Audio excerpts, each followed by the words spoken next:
Hola, somos Ariel y Meli, miembros de la iglesia Aitem Villalonga, nuestros pastores Rigoberto y Elizabeth Bogado. Hoy vamos a arrancar con una serie de temas titulado Familia. Y como subtema tenemos tu casa en orden. Bien, ¿qué tema tenemos esta tarde? Vamos a arrancar con una interrogación este video. ¿Qué sería el orden, no? Pudiésemos decir, para dar a entendernos mejor a dónde nosotros apuntamos con este video, que cuando nosotros vamos a hacer referencia a orden, vamos a hacer referencia también a equilibrio. ¿Por qué? Porque una vida bendecida, prosperada, en victoria, es una vida también con orden y con equilibrio. Contrario a esto sería una vida desequilibrada que va a producir frustración, fatiga y también derrota. Ahora, quiero que vayas a Segunda de Lucas, en San Lucas capítulo 2, verso 52, y dice: y Jesús crecía en sabiduría y en estatura, y en gracia para con Dios y los hombres. Ahora, de solamente este verso vamos a analizar algunas cosas.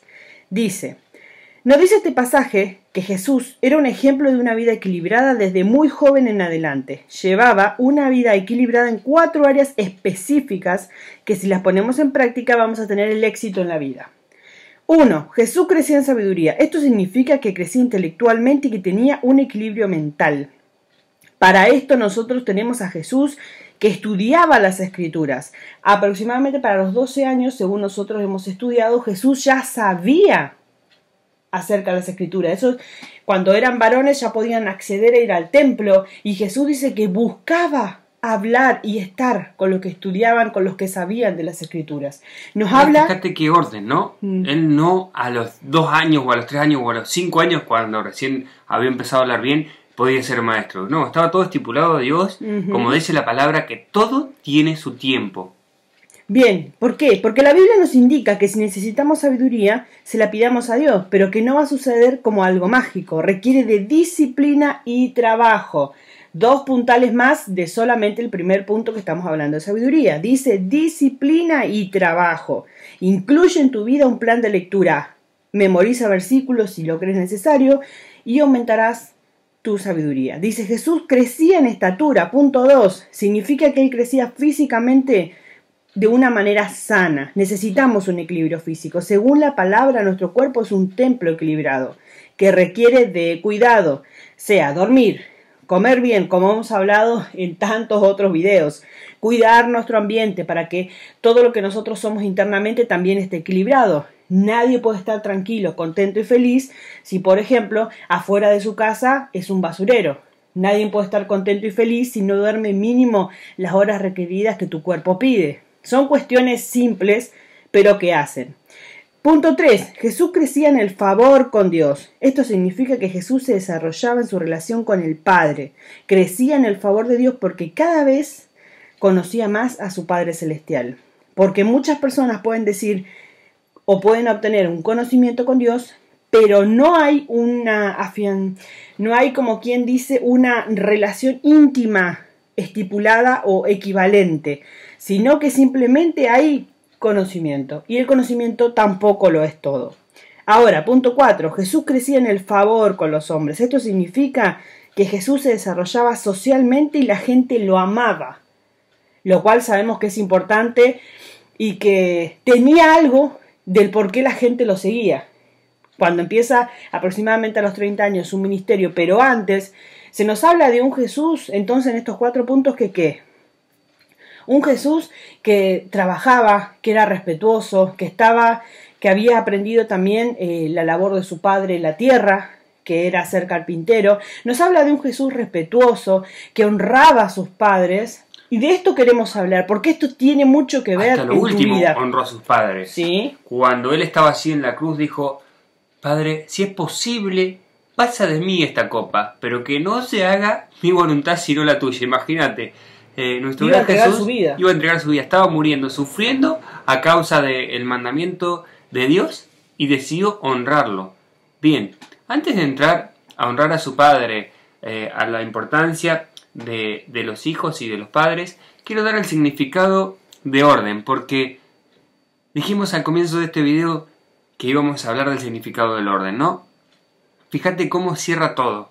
Dice, definición número 1, manera de estar colocadas las cosas o las personas en el espacio o de sucederse los hechos en el tiempo según un determinado criterio o una determinada norma.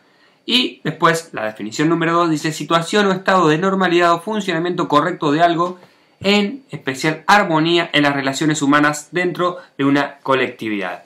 Y ahí es donde cerramos todos los pasos que mi amada esposa mencionaba con respecto a la vida de Jesús en esta tierra. Que habla de armonía en todas las áreas, no es algo fácil.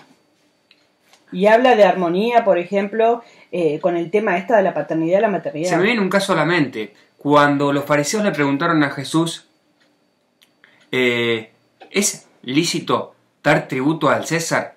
Él dijo, dar al César lo que es de César y dar a Dios lo que es de Dios. Pero ¿qué pasa? Todo eso tiene, no vamos a entrar minuciosamente, pero tiene un contexto.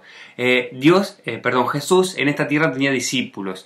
Un discípulo era publicano, o sea, cobrador de impuestos, y el otro era defensor de la nación. Digamos que Israel estaba cautivo en el Imperio Romano y debía pagar impuestos al Imperio Romano. Entonces, en tiempos anteriores, antes de ser discípulo los dos, estaban en contra. Entonces Jesús, yo creo que de una manera, obviamente él era un hombre, como decimos, muy sabio, como no lo hay ni lo habrá, era solamente él, y dice que él responde de tal manera que no pueden decir otra cosa, porque el hombre ni se puso a favor del publicano ni a favor de... él dijo... Si él se ponía a favor del publicano, claro, a favor del cobrador de impuestos, iba a tener a todo un grupo de defensores en contra. Y si se ponía a favor del pueblo de Israel, iba a tener a toda la gente del Imperio Romano o que estaba a favor del Imperio Romano, lo iba a tener en contra. Entonces él tiene una sabia respuesta: dar a César lo que es del César, que César era el emperador romano, y a Dios lo que es de Dios.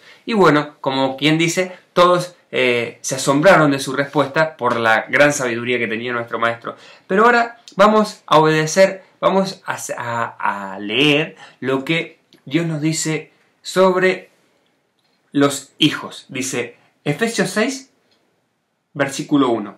Hijos, obedeced en el Señor a vuestros padres. Qué importante. Hijos, obedeced en el Señor a vuestros padres, porque esto es justo. Honra a tu padre y a tu madre, que es el primer mandamiento con promesa, para que te vaya bien y seas de larga vida sobre la tierra.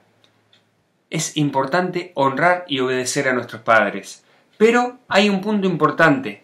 Hijos, obedeced, dice, en el Señor. ¿Qué quiere decir? Que si tu padre lleva una vida desordenada y te dice, hijo, es bueno tomar alcohol, es bueno robar, es bueno todas las cosas que nosotros sabemos bien que somos malas, Dios no nos va a juzgar de ninguna manera, porque a veces se entiende eso, hay que obedecerlo, hay que respetarlo, hay que honrarlo. Y vamos juntos, sí. Y vamos juntos, no es eso. Punto. Es importante, eso. Si nuestro padre lleva una vida desordenada, es importante orar por él, honrarlo, quererlo porque fue el que nos dio vida de una u otra manera, fue el intermediario, por él estamos acá, pero, ojo, si nos lleva a cosas malas, es importante saber que la palabra nos dice obedecer en el Señor. ¿Qué quiere decir? Que si tu papá te dice que es bueno orar, te quiere instruir en las cosas de Dios, jamás lo desobedezcas. ¿Por qué? Porque si tú lo obedeces, dice, para que te vaya bien y seas de larga vida sobre la tierra. ¿Qué quiere decir? Si le obedeces, vas a cumplir uno de los mandamientos de Dios y te va a ir bien. Vemos ahora, aclaramos también que en 1 Timoteo capítulo 3, el título es Requisitos a los obispos. Pero en su versículo 4 dice, que gobierne bien su casa, que tenga a sus hijos en sujeción con toda honestidad. Nosotros vamos a pasarlo hacia los padres. Porque obviamente este también es un hombre que también es padre, que obviamente también es esposo. Entonces le habla específicamente de este área, le dice en sujeción, pero no solamente le dice en sujeción con violencia. ¿Qué dice? En sujeción con toda honestidad. Con honestidad. O sea que tus hijos, vos no tenés que decirlo, ustedes tienen que estar sujetos a mí. Tus hijos, y al igual que toda tu casa, debe estar en sujeción, pero tienen que hacerlo de una manera que salga y de voluntad de ellos. Para eso necesitamos, ¿qué? Ejemplo, una vida totalmente ordenada, equilibrada, en armonía, que tus hijos vean en vos el reflejo de lo que es Dios con la iglesia. Es el orden que Dios ha estipulado, que sea el sacerdote de hogar quien lleva la casa adelante, que sea la mujer quien sea sabia y sea de ayuda idónea, dice la palabra de Dios para el sacerdote. Más adelante tocaremos el tema del deber del padre, de la madre, de los deberes conyugales. Familia tiene mucho para hablar. Entonces lo que te queremos decir es que si en tu casa hay un orden y ese orden es el estipulado por Dios, no va a haber forma de que tu hogar fracase. Con esto queremos dejarte hasta un próximo video en donde seguiremos tocando temas sobre la familia. Gracias por estar junto a nosotros, te esperamos en una nueva edición.